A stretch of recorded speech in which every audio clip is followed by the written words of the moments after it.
تعلق سے. تو ہمیں دین پر استقامت حاصل کرنا ہے اور ہمیں جو ہے راہ راست پر جمے رہنا ہے، سیدھی راہ پر جمے رہنا ہے، چاہے کتنی تکلیف اور مصیبت آئے، اور ساتھ میں میانہ روی، مڈل موسٹ پاتھ اختیار کرنا ہے. ہمیں شدت کو اختیار نہیں کرنا، یاد رکھیے، جیسا کچھ لوگوں نے کر لیا.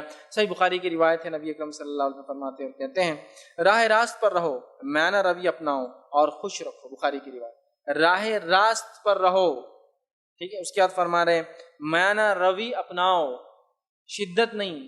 میں پھر کہہ رہا ہوں، شدت بہت نقصان دہ چیز ہے. آج بہت سے لوگ ہر چیز میں شدت اختیار کر رہے ہیں، ایکسٹریمزم جس کو کہتے ہیں. یہ بالکل درست نہیں، اسلام نے اس کو پسند نہیں کیا. نبی اکرم صلی اللہ علیہ وسلم کی مزاج سے آپ کو کبھی ایکسٹریمزم نظر نہیں آئے گا.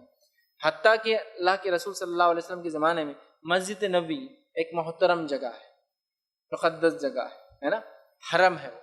وہاں اگر ایک انسان پیشاب کر دیتا غیر مسلم، صحابہ غصے میں آ رہے ہیں، کچھ صحابہ اچھل رہے ہیں کہ ارے کیا کیا اس نے، اور نبی اکرم صلی اللہ علیہ وسلم کہہ رہے ہیں ٹھہرے رہو ٹھہرے رہو.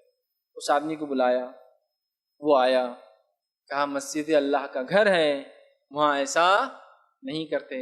صحابہ سے کہا ایک ڈول پانی لو اور اس کے اوپر ڈال دو. صحابہ نے ایک ڈول پانی ڈال دیا. اللہ کے رسول نے اس شخص سے کچھ نہیں کہا، یہ اتنا متاثر ہوا، عربی تھا، اسلام قبول کر لیا اور کہا کہ اللہ کے رسول نے مجھے بلایا اور کچھ بھی نہیں کہا، ہے نا. یہ مزاج، یہ بات کو آپ یاد رکھیں. اسلام میں جو نرمی ہے نا، یہ میانہ روی بڑی